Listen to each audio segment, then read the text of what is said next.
انسان کو اللہ رب العزت نے احکام کا مکلف بنایا ہے، حکم دیا ہے روزے کا، حکم دیا ہے روزے کا، اور کھانے پینے کی تقاضا پیدا کیا۔ اس تقاضے کو حکم کے لیے دباؤ، اس تقاضے کو حکم کے لیے دباؤ تو ہم تمہیں اس پہ انعام دیں گے۔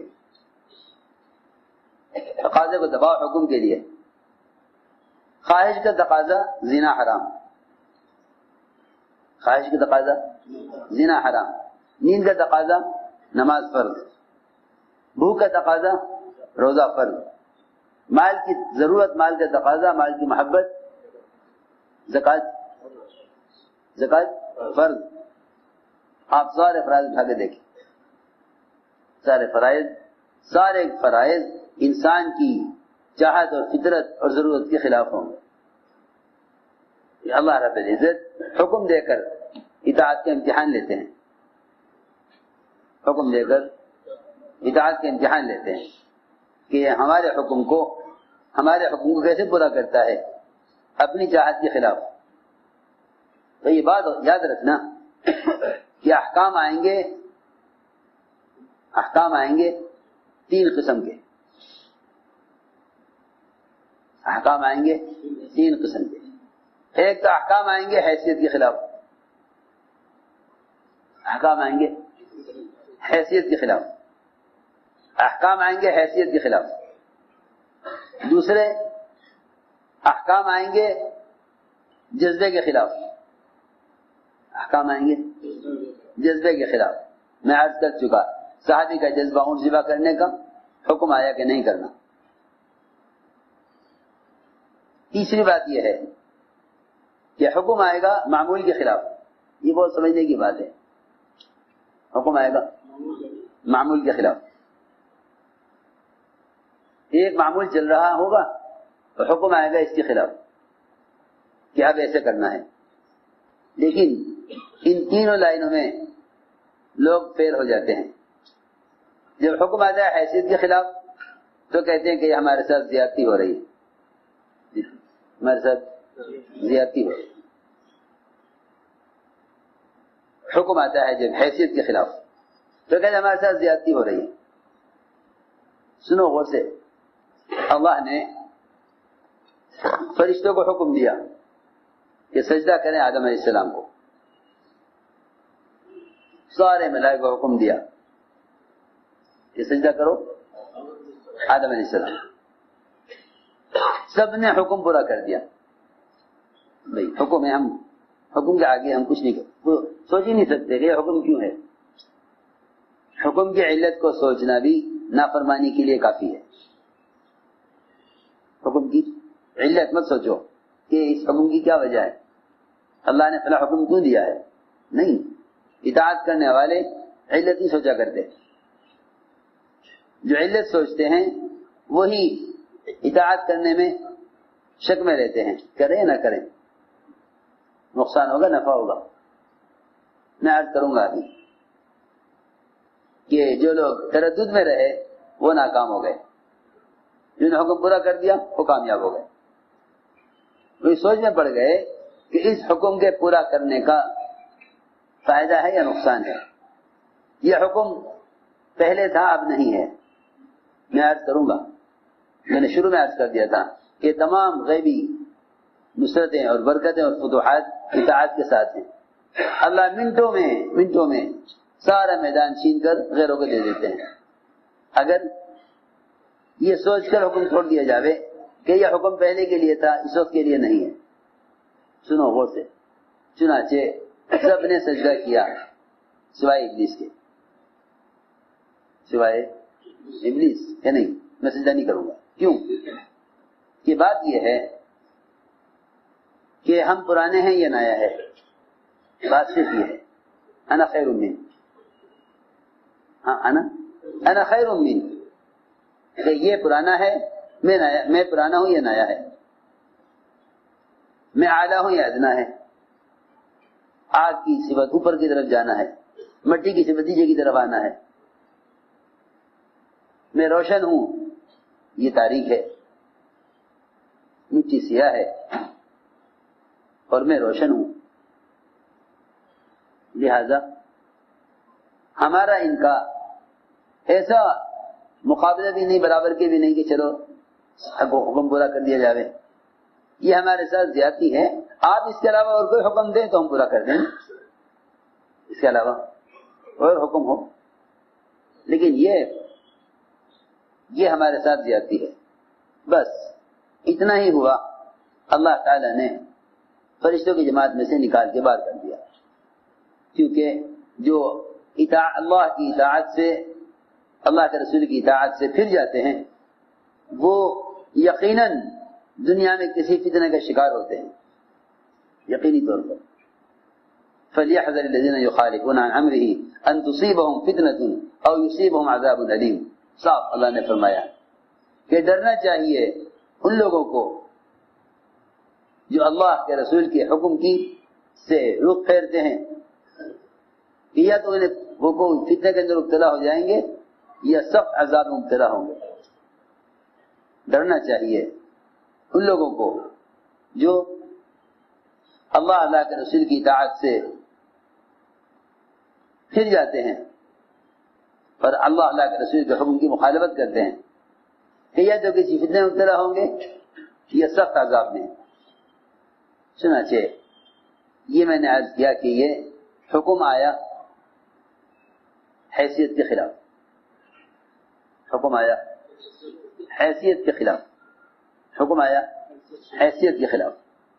صحابہ کرام کا مزاج یہ تھا کہ وہ حکم میں یہ نہیں دیکھتے تھے کہ جس چیز کا حکم دیا جا رہا ہے وہ ہمارے اعتبار سے ہمارے لیے مناسب ہے یا نامناسب ہے۔ کتنے صحابہ کے قصے آپ کو ملیں گے۔ حضور اکرم صلی اللہ علیہ وسلم نے فرمایا یہ یمنی تلوار کون لے گا؟ زبیر نے کہا مجھے دیجئے، پرانے ہیں، بڑے ہیں، رشتے دار بھی ہیں، آپ کے پھوپھی کے لڑکے بھی ہیں۔ مایا کہ نہیں، ماں یہ تلوار کون لے گا؟ حضرت عمر کھڑے ہوئے، مجھے دیجئے۔ فرمایا کہ نہیں، حالانکہ حضرت عمر کہ میرے بعد اگر نبی ہو سکتے تو عمر نبی ہو سکتے تھے، ان کو بھی نہیں دی۔ مایا کون تلوار کو لے گا، اس کا حق ادا کرے۔ ابو دجانہ صحابی، چھوٹے صحابی کھڑے ہوئے کہ مجھے دیجئے، آپ تلوار ان کو دے دی۔ وہاں صحابہ کرام میں یہ بات نہیں تھی کہ ہم بہتر تھے، ہم پرانے تھے، ہمیں کیوں نہیں دی گئی، اسے کیوں دی گئی۔ کوئی ایک صحابی ایسا نہیں ملے گا جو کسی صحابی کو کوئی درجہ ملنے کی وجہ سے کام سے پیچھے ہٹ جاوے کہ جی آپ نے پرانوں کو تو پیچھے کر دیا، نئے کو آگے کر دیا، لہذا ہم تو کام جب کریں گے جب آپ ہمیں آگے رکھیں پرانوں کو اور بعد والوں کو پیچھے رکھیں۔ آپ نے اسلام میں داخل ہونے کے وقت، اسلام میں داخل ہونے کے وقت بھی بعض صحابہ سے یہ عہد لیا ہے کہ میرے بعد دوسروں کو تم سے آگے بڑھایا جائے گا تو تم کام سے پیچھے نہیں ہٹو گے۔ یہ آپ نے بیعت لی ہے صحابہ سے۔ واسع بن اسقا رضی اللہ تعالیٰ عنہ سے اسلام میں داخل ہونے کے وقت اس شرط پر بیعت کیا، آپ نے اس شرط پر بیعت کیا ان کو جب وہ اسلام میں داخل ہو رہے تھے، کفر سے اسلام میں آ رہے تھے۔ یہ نہیں فرمایا میرے بعد نماز نہیں چھوڑو گے، زکوٰۃ دینا نہیں چھوڑو گے، روزہ رکھنا نہیں چھوڑو گے، یہ نہیں فرمایا۔ یہ فرمایا کہ میرے بعد دوسروں کو تم سے آگے بڑھایا جائے گا تو تم کام سے پیچھے نہیں ہٹو گے۔ یہ کہ تمہیں ہر حال میں سننا اور ماننا ہوگا، تنگی ہو فراخی ہو، دل چاہے یا نہ چاہے، ہر حال میں اطاعت کرنی ہوگی۔ کہاں ہم اس کے لیے تیار ہوں۔ آپ فرمایا کہ یہ بھی یاد رکھو کہ میرے بعد دوسروں کو تم سے آگے بڑھایا جائے گا تو تم کام سے پیچھے نہیں ہٹو گے۔ حضرت واسع بن اسقا نے کہا مجھے یہ بھی منظور ہے، تب آپ نے بیعت فرمایا۔ آپ کی بیعت کی شرائط میں سے تھا یہ کہ تم میرے بعد کام سے پیچھے نہیں ہٹو گے۔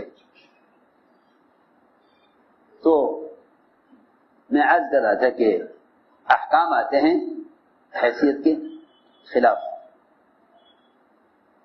احکام آتے ہیں حیثیت کے خلاف. جس طرح میں نے عرض کیا کہ ابلیس کو حکم کہ آدم کو سجدہ کریں، یہ حکم حیثیت کے خلاف تھا، یہ حکم حیثیت کے خلاف. دوسری بات یہ ہے کہ پہلا تو امتحان ہے فرشتوں کا، دوسرا امتحان ہے انبیاء علیہ السلام کا. امتحان ہے انبیاء علیہ السلام کا کہ تم حکم پورا کرو جذبے کے خلاف. نبی کا جذبہ اولاد کا ہے. انبیاء علیہ السلام اللہ سے اولاد چاہتے ہیں اس دین کی حفاظت کے لیے، اس امانت کی حفاظت کے لیے جو امانت اللہ کی طرف سے لے کر آئے ہیں، جو امانت اللہ کی طرف سے لے کر آئے ہیں اس کی حفاظت. انی خفت الموالی من ورائی وکانت امرأتی عاقرا فہب لی من لدنک ولیا، کہ مجھے اپنی اولاد میں ایسا بیٹا چاہیے جو میرے بعد اس امانت کی حفاظت کرے. اللہ تعالی نے زکریا علیہ السلام کو 120 سال کی عمر میں بیٹا دیا. بیوی کی عمر 90 سال، ان کی اپنی عمر 120 سال. 120 سال کی عمر. وَحَنَ الْعَظْمُ مِنِّي وَاشْتَعَلَ الرَّأْسُ شَيْبًا، سر سفید ہو چکا، ہڈیاں کھل چکی، لیکن تجھے اولاد کے دینے میں کسی سبب کی ضرورت تو ہے، کیونکہ لوگوں کی امیدیں وہاں تک ہوتی ہیں جہاں تک اسباب ہوتے ہیں. اور سمجھتے تھے دعا کی قوت اسباب کی انتہا سے دعا کی قوت کی ابتدا ہوتی ہے. جہاں جہاں اسباب کی انتہا ہو جاتی ہے وہاں امید کی بھی انتہا ہو جاتی ہے. ہمارا مزاج یہ ہے جہاں اسباب ختم وہاں امید بھی ختم، جہاں تک اسباب ہے وہاں تک امید ہے. فرماتے ہیں ایسے لوگ اللہ کی ذات عالی سے ظاہر کے خلاف فائدہ نہیں اٹھا سکتے، کیونکہ وہ یوں کہیں گے کہ اللہ نے کرنے کے لیے اسباب بنائے ہیں، جہاں تک اسباب ہیں وہاں تک امید ہے، جہاں اسباب نہیں وہاں نہ امیدی ہے. حالانکہ اللہ سے امید کی ابتدا اسباب کی انتہا سے شروع ہوتی ہے. اللہ سے امید کی ابتدا ہوتی ہے جہاں اسباب کی انتہا ہوتی ہے. میں عرض کر رہا تھا کہ نبی اولاد چاہتے ہیں اس امانت کی حفاظت کے لیے جو اللہ نے دی ہے. ابراہیم علیہ السلام تو اللہ نے بیٹا دیا. جب اس قابل ہو گیا کہ امید ہو چلی کہ ہاں یہ کچھ کام کر لے گا، تو اللہ نے فرمایا کہ اس کو ذبح کرو. اچھا ٹھیک ہے، یہ حکم ہے، حکم ہے جذبے کے خلاف کہ کریں گے. یہ تو نہیں کہ آخر احکام اور بھی تو ہیں،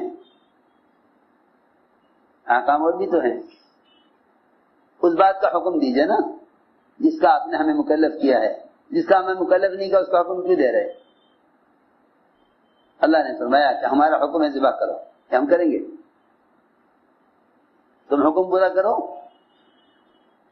حکم پورا کرنے والے ضائع نہیں ہوتے. ابراہیم علیہ السلام نے حکم پورا کر دیا. اللہ نے چھری کو چلنے نہ دیا کہ ہمارا حکم پورا ہونا ضائع ہونے کے لیے نہیں ہے. ہمارا حکم کا پورا ہونا تو وہ کامیابی کے لیے ہے، ضائع ہونے کے لیے نہیں ہے. ابراہیم علیہ السلام نے حکم پر چھری چلائی، بچہ ذبح نہ ہوا، لیکن ساری دنیا کے بچے ابراہیم علیہ السلام کو مل گئے. پوری دنیا میں جو بچہ بالغ ہونے سے پہلے مر جاتا ہے، چاہے وہ کسی کا بھی ہو، کسی گھر میں پیدا ہو، سارے یہودیوں کے، نصارہ کے، مشرکین کے، کفار کے، سب کے بچے، مسلمانوں کے سب کے بچے ابراہیم علیہ السلام کے پاس ہیں. لوگ کتنے بچے چاہیے؟ تم نے ہمارے لیے ایک قربان کیا، وہ بھی